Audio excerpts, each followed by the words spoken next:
Hi hello. ഇന്ന് ചെറിയൊരു cake വ്ലോഗാണ്.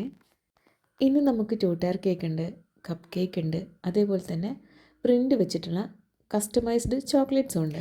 ഇന്നത്തെ കേക്കിന് ആവശ്യമായിട്ടുള്ള കുറച്ച് സാധനങ്ങൾ വാങ്ങിക്കാനുണ്ട്. അതിനായിട്ട് നമ്മൾ ബേക്ക് ആൻഡ് മേക്കിൽ വന്നതാണ്. നമ്മൾ കല്ലാച്ചിയുള്ള ബേക്ക് ആൻഡ് മേക്കിൽ നിന്നാണ് കേക്കിൻ്റെ സാധനങ്ങളൊക്കെ പർച്ചേസ് ചെയ്യാറുള്ളത്. അപ്പോൾ കപ്പ് കേക്കിൻ്റെ ബോക്സാണിത്. നമുക്കിന്ന് ആവശ്യമായിട്ടുള്ളത് ടോട്ടർ കേക്ക്സിൻ്റെ ബോക്സും അതേപോലെ ബർത്ത്ഡേൻ്റെ ടോപ്പറുമാണ്. ഇവിടുന്ന് എല്ലാ സാധനങ്ങളും നമ്മൾ വാങ്ങിയതിന് ശേഷം പിന്നെ പോകുന്നത് ഗിഫ്റ്ററിയിലേക്കാണ്. ഗിഫ്റ്ററിയിൽ നിന്നാണ് ചോക്ലേറ്റ്സിന് ആവശ്യമായിട്ടുള്ള കസ്റ്റമൈസ്ഡ് പ്രിൻ്റ് നമ്മൾ എടുക്കുന്നത്. പ്രിൻ്റ് എടുക്കുമ്പോൾ നമ്മൾ ടൈം പോകുന്നത് ഇവർക്ക് പ്രിൻറ്റിൻ്റെ സൈസ് പറഞ്ഞു കൊടുക്കുമ്പോഴാണ്. അപ്പോൾ നമുക്ക് ആദ്യമേ അതിൻ്റെ സൈസ് അറിയാമെങ്കിൽ ആ സൈസ് പറഞ്ഞു കൊടുത്ത് നമുക്ക് പെട്ടെന്ന് തന്നെ പ്രിൻ്റ് എടുത്ത് തിരിച്ചു വരാം. അപ്പോൾ ഞാൻ പ്രിൻ്റൊക്കെ എടുത്ത് താഴേക്ക് ഇറങ്ങി. താഴെ തന്നെ ഒരു സൂപ്പർ മാർക്കറ്റ് ഉണ്ട്. അവിടെ കയറി സാധനങ്ങൾ വാങ്ങിച്ചു കൊണ്ടിരിക്കുമ്പോഴാണ് രമ്യ വിളിക്കുന്നത്. അതായത് രമ്യയാണ് നമുക്ക് ഈ കേക്കിൻ്റെ ഓർഡർ തന്നത്. എൻ്റെ ഫ്രണ്ടാണ് രമ്യ. ഒരു 10 പീസ് കസ്റ്റമൈസ്ഡ് ചോക്ലേറ്റും കൂടെ വേണമെന്നാണ് പറഞ്ഞത്. അപ്പോൾ നമ്മൾ ഓൾറെഡി 20 പീസ് എടുത്ത് വെച്ചിട്ടുണ്ട്.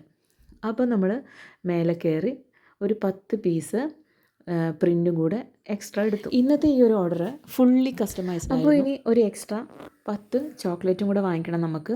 അപ്പോൾ കിറ്റ്കാറ്റാണ് ഞാനിവിടെ ചോക്ലേറ്റിനായിട്ട് യൂസ് ചെയ്തിരിക്കുന്നത്. അപ്പോൾ ചോക്ലേറ്റ് കവർ ചെയ്യാനുള്ള പ്രിൻറ്റ് A3യിലാണ് നമ്മൾ എടുത്തിരിക്കുന്നത്. ചോക്ലേറ്റ്സ് വാങ്ങി നമ്മൾ നേരെ വീട്ടിലെത്തി. തലേ ദിവസം തന്നെ നമ്മൾ ഒരു വൈറ്റ് ഫോറസ്റ്റ് കേക്ക്, അതായത് 2 ടയർ വൈറ്റ് ഫോറസ്റ്റ് കേക്ക് ഒന്ന് ക്രം കോട്ട് ചെയ്ത് വെച്ചിട്ടുണ്ടായിരുന്നു. അത്യാവശ്യം നല്ല ദൂരം ട്രാവലിംഗ് ഉള്ളതുകൊണ്ട് തന്നെ സ്റ്റിക്കൊക്കെ വെച്ച് നല്ല സേഫ് ആക്കിയിട്ടാണ് നമ്മൾ ഈ ഒരു കേക്ക് ഡെലിവർ ചെയ്യാൻ പോകുന്നത്. ക്രം കോട്ട് ചെയ്ത് വെച്ചിട്ടുള്ള കേക്ക് ഫിനിഷ് ചെയ്യാൻ വളരെ ഈസിയാണ്. നമ്മൾ വിപ്പ് ചെയ്തിട്ടുള്ള ക്രീം അഥവാ ലൂസായി പോയി കഴിഞ്ഞു കഴിഞ്ഞാലും നമ്മുടെ കേക്കിൻ്റെ തണുപ്പ് കൊണ്ട് അത് ടൈറ്റ് ആയിക്കോളും. അപ്പോൾ ഇന്നത്തെ കേക്കിൻ്റെ കളറ് പറഞ്ഞിട്ടുണ്ടായിരുന്നത് ഒരു പിങ്ക്, ലൈറ്റ് പിങ്കും അതേപോലെ വൈറ്റും ആയിരുന്നു. മോളുടെ ഡ്രസ്സിൻ്റെ കളറിന് മാച്ചായിട്ടുള്ള കളറായിരുന്നു ചൂസ് ചെയ്തിട്ടുണ്ടായിരുന്നത്. ഈ മോളുടെ ഫസ്റ്റ് ബർത്ത്ഡേ കേക്കും നമ്മൾ തന്നെയായിരുന്നു സെറ്റ് ചെയ്ത് കൊടുത്തിട്ടുണ്ടായിരുന്നത്. ഫസ്റ്റ് ബർത്ത്ഡേക്ക് ഒരു 3.5 കിലോളം വെയിറ്റ് വരുന്ന കേക്കാണ് നമ്മൾ അവിടെ പോയിട്ട് സെറ്റ് ചെയ്ത് കൊടുത്തത്. അതോടൊപ്പം കപ്പ് കേക്ക്സും ഉണ്ടായിരുന്നു. അപ്പോൾ ഈ ഒരു കേക്കിൻ്റെ വെയിറ്റ് വരുന്നത് 2 kg ആണ്. ക്രം കോഡ് ചെയ്ത് വെച്ചിരിക്കുന്ന കേക്കിൽ എന്തെങ്കിലും കട്ട് ചെയ്ത് മാറ്റാനുണ്ടെങ്കിൽ അത് നമുക്ക് ഈ ഫിനിഷ് ചെയ്യുന്നതിൻ്റെ മുന്നേ നമുക്ക് കട്ട് ചെയ്ത് മാറ്റാം. അതായത് പുറത്തേക്ക് തള്ളി നിൽക്കുന്ന ആ ഒരു ഷേപ്പിലാണ് കേക്ക് ഉള്ളതെങ്കിൽ നമുക്ക് ഈ ഒരു ടൈമിൽ കട്ട് ചെയ്ത് മാറ്റാവുന്നതാണ്. ഈ 2 ടയർ കേക്കിൽ മേലത്തെ ടയർ 5 ഇഞ്ചിലും അതേപോലെ താഴത്തെ ടയർ 7 ഇഞ്ചിലുമാണ് ബേക്ക് ചെയ്തിരിക്കുന്നത്. അപ്പോൾ ഇനി പറയാനുള്ളത് കഴിഞ്ഞ ദിവസം ഞാൻ ഇട്ടിട്ടുണ്ടായിരുന്ന ഒരു മിൽക്ക് കേക്കിനെ കുറിച്ചാണ്. അപ്പോൾ അതിലെ ഒരു കമൻ്റ് ഉണ്ടായിരുന്നു, എങ്ങനെയാണ് ഇത്രയധികം ഓർഡേഴ്സ് കിട്ടുന്നതെന്നുള്ളത്. ഞാൻ അതിൽ റിപ്ലൈ കൊടുത്തിട്ടുണ്ടായിരുന്നത് നെക്സ്റ്റ് വീഡിയോയിൽ പറയാമെന്നായിരുന്നു. നമ്മൾ ഏറ്റവും സപ്പോർട്ട് ചെയ്യുന്ന ഒരു 10 പേരെ നമ്മൾ സെലക്ട് ചെയ്യാം. അതായത് ഫ്രണ്ട്സ് ആയിക്കോട്ടെ, റിലേറ്റീവ്സ് ആയിക്കോട്ടെ, നെയ്ബേഴ്സ് ആയിക്കോട്ടെ, ആരും ആയിക്കോട്ടെ, നമ്മൾ സപ്പോർട്ട് ചെയ്യുന്ന ഒരു 10 പേര്. അവരുടെ അടുത്ത് ഇങ്ങനൊരു കാര്യം പറയാം. നമ്മളെന്തായാലും കേക്ക് ചെയ്യുന്നുണ്ട്. അപ്പോൾ ഒരു മിൽക്ക് കേക്ക് സ്റ്റാർട്ട് ചെയ്യുന്നുണ്ട്. നിങ്ങൾ വാങ്ങിക്കുമെന്ന് ചോദിച്ചു കഴിഞ്ഞാൽ അവർ വാങ്ങിക്കാതിരിക്കില്ല. നമ്മൾ ഏറ്റവും കൂടുതൽ സപ്പോർട്ട് ചെയ്യുന്ന ആൾക്കാരെ ആയിരിക്കുമല്ലോ നമ്മൾ സെലക്ട് ചെയ്തിട്ടുണ്ടാവാം. അപ്പോൾ അവരുടെ അടുത്ത് കാര്യം പറയാം, ഞാനിങ്ങനെ മിൽക്ക് കേക്ക് ചെയ്യുന്നുണ്ട്. അപ്പോൾ അവരെന്തായാലും വാങ്ങിക്കും. അപ്പോൾ നമ്മളത് സെയിൽ ചെയ്യുക, അവർക്ക് കൊടുത്തിട്ട് അതിൻ്റെ ഫീഡ്ബാക്ക് അറിയാം.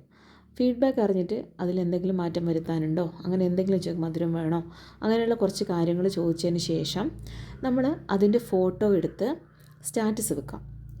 സ്റ്റാറ്റസ് വെച്ചതിന് ശേഷം പിന്നെ നമുക്ക് എൻക്വയറീസ് വന്നുകൊണ്ടിരിക്കും. പിന്നെ മിൽക്ക് കേക്കിൻ്റെ ടേസ്റ്റിൻ്റെ കാര്യത്തിൽ യാതൊരുവിധ കോംപ്രമൈസും പാടില്ല.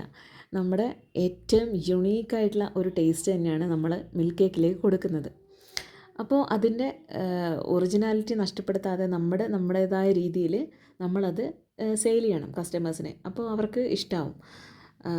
ഇതുവരെ എനിക്ക് ഏറ്റവും നല്ലൊരു ഫീഡ്ബാക്ക് കിട്ടിയ ഒരു കേക്കാണ് മിൽക്ക് കേക്ക്. അപ്പോൾ ഞാൻ കഴിഞ്ഞ ദിവസങ്ങളിൽ ഇട്ടിട്ടുണ്ടായിരുന്ന വീഡിയോസിന് എല്ലാവരും നല്ല സപ്പോർട്ടാണ് തന്നുകൊണ്ടിരിക്കുന്നത്. അതിപ്പോൾ ഒരു ഹാർട്ട് ഷേപ്പ് കമൻ്റായിട്ട് ഇടുവാണെങ്കിലും അതുകൊണ്ടുണ്ടാകുന്ന ഒരു സന്തോഷം എന്ന് പറയുന്നത് വളരെ വലുതാണ്. നമ്മളെപ്പോഴും കേക്ക് സെയിൽ ചെയ്യുമ്പോൾ 1.5 കിലോ കേക്കാണ് പറയുന്നെങ്കിൽ അത് 2 കിലോ ഉറപ്പാണ്. 1 kg ആണ് കേക്ക് പറയുന്നെങ്കിൽ 1.5 kg ആയിരിക്കും.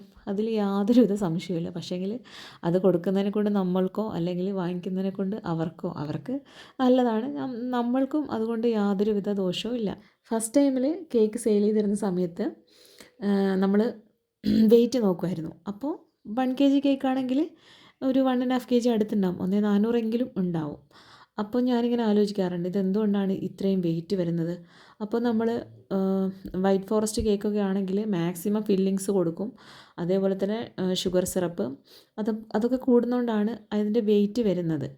പക്ഷേ നമ്മൾ ഇപ്പോഴും അത് തന്നെയാണ് ചെയ്യുന്നത്. അതിൽ ഫില്ലിങ്സ് കുറയ്ക്കുകയോ അല്ലെങ്കിൽ വേറെ എന്തെങ്കിലും കുറച്ചിട്ടോ നമ്മളതിൻ്റെ വെയിറ്റ് കുറയ്ക്കാൻ വേണ്ടി ശ്രമിക്കാറില്ല. നമ്മൾ അന്നത്തെ അതിൽ നിന്ന് നന്നാക്കിയിട്ട് തന്നെയാണ് ഇപ്പോഴും സെയിൽ ചെയ്യുന്നത്. അപ്പോൾ നമ്മുടെ 2 ടയർ കേക്ക്സിൻ്റെ ഡെക്കറേഷൻ സ്റ്റാർട്ട് ചെയ്തിട്ടുണ്ട്. ഞാനിവിടെ കുറച്ച് ഫോക്സ് ബോൾസ് എടുത്തിട്ടുണ്ട്. ഞാനിങ്ങനെ സ്റ്റോർ ചെയ്യാറുണ്ട്. കുറച്ചെണ്ണം വാങ്ങിച്ചിട്ട് ഇതേപോലെ പാക്കറ്റിലുള്ള എന്തെങ്കിലും ഓഫേഴ്സോ കാര്യങ്ങളോ വരുമ്പോൾ കുറച്ചധികം വാങ്ങി വെച്ചിട്ട് ഇതേപോലെ കേക്കിലേക്ക് ഡെക്കറേറ്റ് ചെയ്യാൻ എടുക്കാറുണ്ട്. അതേപോലെ നല്ല എന്തെങ്കിലും ഫ്ലവേഴ്സൊക്കെ കാണുവാണെങ്കിൽ നമ്മൾ വാങ്ങിക്കാറുണ്ട്. അതൊക്കെ കാണുമ്പം ഭയങ്കര ഒരു സന്തോഷമായിരിക്കും. അപ്പം നമ്മളിങ്ങനെ കണക്ക് കൂട്ടി ഇന്നേ കേക്കിൽ വെക്കാമെന്ന് വിചാരിച്ചിട്ട് ഫ്ലവേഴ്സൊക്കെ വാങ്ങി വെക്കാറുണ്ട്. അപ്പോൾ ഇതിലൊരു ക്യൂട്ടായിട്ടുള്ളൊരു ബേബീനെ വെക്കാമെന്നാണ് വിചാരിച്ചത്. പക്ഷേ അതിൻ്റെ ഭംഗി പോകുമെന്ന് വിചാരിച്ചിട്ട് അത് മാറ്റി.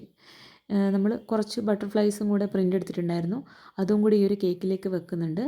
ഇനി നമ്മൾ ചെറിയ കുഞ്ഞു ഷുഗർ ബോൾസും കൂടെ നമ്മൾ ഈ ഒരു കേക്കിലേക്ക് ഡെക്കറേറ്റ് ചെയ്യാനായിട്ട് എടുക്കുന്നുണ്ട്. പിന്നെ ഈ ഒരു കേക്കിന് അധികം ഡെക്കറേഷൻസോ അധികം കളേഴ്സ് ഒന്നും വേണ്ടെന്ന് പറഞ്ഞിട്ടുണ്ടായിരുന്നു. കുറച്ച് ബട്ടർഫ്ലൈസൊക്കെ ആഡ് ചെയ്തോ.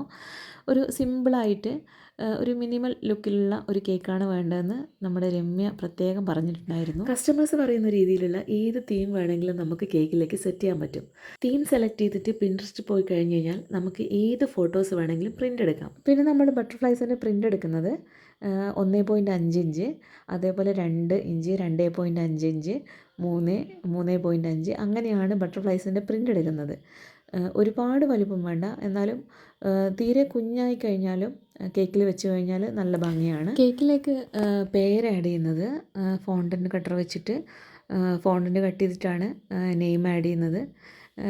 രമ്യ പറഞ്ഞിട്ടുണ്ടായിരുന്നു ഫോണ്ടൻറ്റ് കട്ട് ചെയ്തിട്ട് അങ്ങനെ തന്നെ നെയിം വെക്കണം എന്നുള്ളത്. കേക്കിൽ എപ്പോഴും പേര് എഴുതുമ്പോഴും അല്ലെങ്കിൽ ഫോണ്ടൻറ്റ് ഉപയോഗിച്ചിട്ട് കട്ട് ചെയ്ത് വെക്കുന്നതാണെങ്കിലും അത്യാവശ്യം നല്ല ഡാർക്ക് കളറിൽ ചെയ്യാൻ വേണ്ടി ശ്രമിക്കുക. അപ്പോൾ നമ്മുടെ കേക്കിൽ പേര് കാണുമ്പോൾ നല്ല ബ്രൈറ്റായിട്ട് കാണാൻ പറ്റും. എപ്പോഴും 2 ടയർ കേക്ക്സ് ചെയ്യുമ്പോൾ നമ്മൾ ഒരുപാട് കാര്യങ്ങൾ ശ്രദ്ധിക്കാനുണ്ട്. അതിൽ ഒരു കാര്യം എന്ന് പറയുന്നത് സാധാരണ കേക്ക് ചെയ്യുമ്പോൾ തന്നെ നമുക്ക് 2 കേക്ക്സും, അതായത് 2 ടയർ കേക്ക്സിന് 2 കേക്ക്സും നന്നായിട്ട് ക്രം കോട്ട് ചെയ്തിട്ട് ഫ്രിഡ്ജിൽ വെക്കുക. ഒരു ഓവർ നൈറ്റെങ്കിലും ഫ്രിഡ്ജിൽ വെച്ച കേക്ക് നമ്മൾ ഫിനിഷ് ചെയ്യുമ്പോൾ നല്ല പെർഫെക്റ്റ് ആയിരിക്കും. കേക്ക് സ്റ്റാക്ക് ചെയ്യുന്ന സമയത്ത്, അതായത് നേരത്തെ ചെയ്ത പോലെ കേക്ക് തെന്നിപ്പോവാതിരിക്കാൻ വേണ്ടിയിട്ട് ഒരു 4 സ്റ്റിക്ക് താഴെയും മേലെ ഒരു സ്റ്റിക്കും കൂടെ വെച്ചിട്ട് നന്നായിട്ട് കേക്ക് സേഫായിട്ട് വെക്കാം.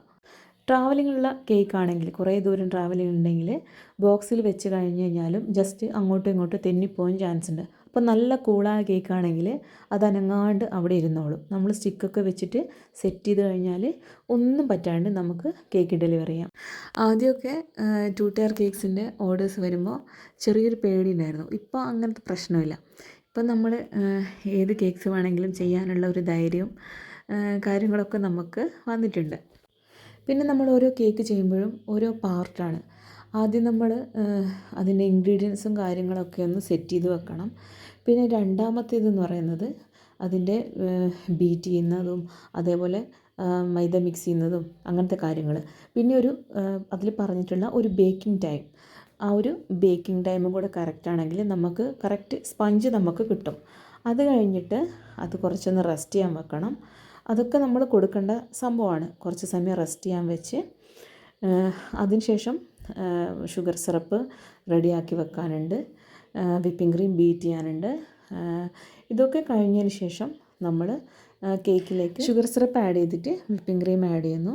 അതേപോലെ അതിലെന്തൊക്കെ ഫില്ലിങ്സ് ആണോ വേണ്ടത് അതൊക്കെ ആഡ് ചെയ്തിട്ട് നമ്മൾ ക്രം കോട്ട് ചെയ്തിട്ട് ഫ്രിഡ്ജിലേക്ക് വെക്കുന്നു. പിറ്റേന്നാണ് നമ്മൾ ബാക്കി കാര്യങ്ങളൊക്കെ ചെയ്തിട്ട് അത് സെറ്റ് ചെയ്യുന്നത്. അപ്പോൾ നമ്മുടെ കപ്പ് കേക്കിൻ്റെ ബോക്സ് ഇവിടെ റെഡി ആയിട്ടുണ്ട്. ഇനി നമുക്ക് ഇതിൽ കുറച്ച് കപ്പ് കേക്ക്സ് ഉണ്ട്, അതൊന്ന് ഡെക്കറേറ്റ് ചെയ്തെടുക്കാം. 2 ടയർ കേക്ക്സിൻ്റെ ആ ഒരു മോഡലിൽ തന്നെയാണ് കപ്പ് കേക്ക്സും കൂടെ ഒന്ന് സെറ്റ് ചെയ്യുന്നത്. അതായത് ആ ഒരു കളർ കോംബോ ഇല്ലേ, അതേ കളർ കോംബോ ഈ കപ്പ് കേക്ക്സിൽ ഞാൻ കൊണ്ടുവന്നിട്ടുണ്ട്. അതായത് നമ്മൾ പൈപ്പിംഗ് ബാഗിലേക്ക് ക്രീം ഫില്ല് ചെയ്യുമ്പോൾ 2 സൈഡിലേക്കായിട്ടും 2 കളർ ക്രീം ഫില്ല് ചെയ്യാം.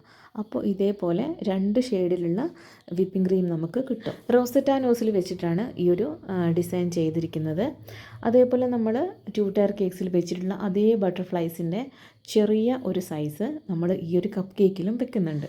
ഇതിലേക്ക് നമ്മൾ കുറച്ച് വൈറ്റ് ഷുഗർ ബോൾസ് ആഡ് ചെയ്യുന്നുണ്ട്. ഈ ഒരു കേക്ക് സെറ്റിൻ്റെ കൂടെ നമുക്ക് കസ്റ്റമൈസ്ഡ് ചോക്ലേറ്റ്സ് ഉണ്ട്, നമ്മൾ നേരത്തെ പറഞ്ഞില്ല. അപ്പോൾ അതിൻ്റെ പാക്കിങ്ങും കാര്യങ്ങളൊക്കെ നമുക്ക് അടുത്ത ഒരു വീഡിയോ ആയിട്ട് തന്നെ ചെയ്യാം. അതും കൂടെ ഇതിലേക്ക് നമ്മൾ ചെയ്യുവാണെങ്കിൽ ഒത്തിരി ലോങ് ആയിപ്പോവും. അതിൻ്റെ ഡീറ്റെയിൽസും കാര്യങ്ങളൊക്കെ നമുക്ക് ആ ഒരു വീഡിയോയിൽ പറയാം. കപ്പ് കേക്ക് സെയിൽ ചെയ്യുന്നത് ഇതുപോലുള്ള ബോക്സിൽ തന്നെയാണ്. സാധാരണ ബോക്സുകളിൽ കപ്പ് കേക്ക് ഞാൻ സെയിൽ ചെയ്യാറില്ല. ഇതേപോലത്തെ 6 പീസ് കപ്പ് വരുന്ന ബോക്സിൽ തന്നെയാണ് ഞാൻ കപ്പ് കേക്ക്സ് സെയിൽ ചെയ്യാറുള്ളത്. വീഡിയോസൊക്കെ ഇഷ്ടമാവുന്നുണ്ടെങ്കിൽ സപ്പോർട്ട് ചെയ്യാൻ മറക്കരുത്. ഇനിയും ഒരുപാട് റെസിപ്പി വീഡിയോസും അതേപോലെ ഡെക്കറേഷൻ വീഡിയോസും എല്ലാം നിങ്ങളുമായിട്ട് എനിക്ക് ഷെയർ ചെയ്യാനുണ്ട്. കേക്കുമായിട്ട് ബന്ധപ്പെട്ടുള്ള സംശയങ്ങളോ കാര്യങ്ങളോ എന്താണെങ്കിലും നിങ്ങൾക്ക് കമൻസിലൂടെ അറിയിക്കാവുന്നതാണ്. എനിക്കറിയാവുന്ന കേക്കിൻ്റെ കാര്യങ്ങൾ ഞാൻ എന്തായാലും നിങ്ങളുമായിട്ട് ഷെയർ ചെയ്യുന്നതായിരിക്കും. ഏകദേശം ഒരു 8:30 മണിയോടുകൂടി നമ്മുടെ കേക്ക് പിക്ക് ചെയ്യാൻ വേണ്ടിയിട്ട് അവർ വന്നിട്ടുണ്ടായിരുന്നു. അപ്പോൾ നമ്മൾ കേക്കെല്ലാം കൊടുത്തു. അപ്പോൾ കേക്കിൻ്റെ സെറ്റും കാര്യങ്ങളൊക്കെ ഇതായിരുന്നു. അധികമൊന്നുമില്ല. ചോക്ലേറ്റ്സും കപ്പ് കേക്ക്സും പിന്നെ 2 ടയർ കേക്ക്സുമായിരുന്നു ഉണ്ടായിട്ടുള്ളത്. നല്ല മഴയായതുകൊണ്ട് തന്നെ ഫോണ്ടൻ്റ് പണി തരുമെന്നാണ് വിചാരിച്ചത്. പക്ഷേ കുഴപ്പമില്ല. നമ്മളിത് നന്നായിട്ട് മിക്സ് ചെയ്തിട്ട് കട്ട് ചെയ്തതിന് ശേഷം ഓവനിൽ വെച്ചിട്ട് നന്നായിട്ട് ഉണക്കിയെടുത്തിട്ടുണ്ട്. അതുകൊണ്ട് കുഴപ്പമില്ല. പിന്നെ ബോർഡിലേക്ക് ഒട്ടിച്ച് വെച്ചിട്ടുള്ളത് കുറച്ച് വെള്ളം ബ്രഷ് ചെയ്തിട്ടാണ്. അവർ നേരത്തെ വരുമെന്ന് പറഞ്ഞുകൊണ്ട് നമ്മൾ നേരത്തെ തന്നെ കേക്കൊക്കെ പാക്ക് ചെയ്ത് വെച്ചിട്ടുണ്ടായിരുന്നു. അപ്പോൾ നല്ല മഴയാണ്. അപ്പോൾ സ്റ്റെപ്പ് ഇറങ്ങി റോഡിലേക്ക് പോകണം. കുറച്ച് സമയം കഴിഞ്ഞപ്പോൾ തന്നെ അവർ വന്നിട്ടുണ്ടായിരുന്നു. കേക്കിൻ്റെ ഫംഗ്ഷനൊക്കെ കഴിഞ്ഞ് രമ്യ വിളിച്ചിട്ടുണ്ടായിരുന്നു. നല്ലൊരു ഫീഡ്ബാക്ക് ആയിരുന്നു നമ്മുടെ ഈ ഒരു കേക്കിനും. അതേപോലെ ചോക്ലേറ്റിൻ്റെ പ്രിൻ്റൊക്കെ അവൾക്ക് നന്നായിട്ട് ഇഷ്ടപ്പെട്ടു. അതേപോലെ തന്നെ കപ്പ് കേക്ക് ഇഷ്ടപ്പെട്ടു, കേക്ക് ഇഷ്ടപ്പെട്ടു എന്നൊക്കെ പറഞ്ഞിട്ട് നമ്മൾ കുറേ നേരം സംസാരിച്ചു. പിന്നെ രമ്യ പറഞ്ഞിട്ടുണ്ടായിരുന്ന പ്രധാനപ്പെട്ടൊരു കാര്യം എന്ന് പറയുന്നത് നമ്മുടെ കേക്ക്സിൻ്റെ കളർ കോംബോ ആയിരുന്നു. അത് കേക്ക്സ് ആണെങ്കിലും ചോക്ലേറ്റ്സ് ആണെങ്കിലും അതേപോലെ കപ്പ് കേക്ക് ആണെങ്കിലും ആ ഒരു കളർ കോംബോ നല്ല ഭംഗിയായിട്ട് പ്രസൻറ്റ് ചെയ്തെന്ന് പറഞ്ഞു. അപ്പോൾ ഇന്നത്തെ വിശേഷങ്ങൾ ഇത്രയൊക്കെയാണ്. നെക്സ്റ്റ് വീഡിയോയിൽ കാണാം. Thanks for watching.